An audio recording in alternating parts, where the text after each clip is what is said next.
হেফাজতে ইসলামের মুরব্বী যিনি জনাব বাবুনগরী, উনাকে দেখলাম যে উনি খুব শক্ত ভাষায় আপনাদের সমালোচনা করতেছেন।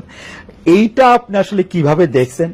উনি বলছেন জামাত ইসলামের ভোট দেওয়া হারাম। আপনি শুনে আশ্চর্য হবেন, যখন জামাত ইসলাম- গত উপদেষ্টা পরিষদ গঠন হয়, জি। আমরা ছাত্ররা আমাদেরকে জিজ্ঞেস করছে যে আপনারা কোন তালিকা দিবেন? না, আমরা তালিকা দেব, তোমাদের পরে আমাদের আস্থা আছে, তোমরা যা ভালো মনে করো তাই করো, আমরা কোন তালিকা দেইনি।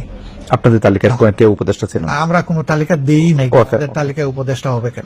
ওকে। কিন্তু একটা ব্যতিক্রম আছে। হুম।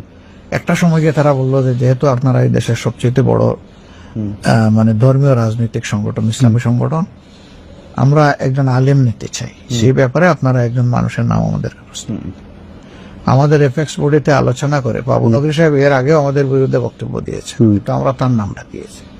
ওয়াও।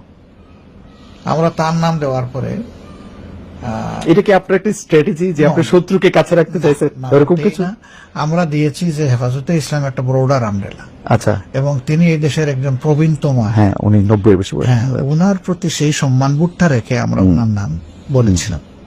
তারা সাথে সাথে চেক করে বলছে যে ওনার যে বয়স এবং ফিজিক্যাল Condition. কন্ডিশন, তিনি এই প্রেশার নিতে পারবেন না, আপনারা অল্টারনেটিভ কাউকে বলুন। আমরা বলছি যে প্রথম নামের সুপারিশ তোমরা দিও না, এখন তোমরাই চলতে ও, এরপরে আপনারা এটা কন্টিনিউ করেন। তোমাদের মতো করে করো। তারা একটু চিন্তা করেছে, আমাদের সাথে পরামর্শ করেছে, আমরা বলছি ওকে ওয়েল তোমরা আগাইতে পারো, অসুবিধা নেই।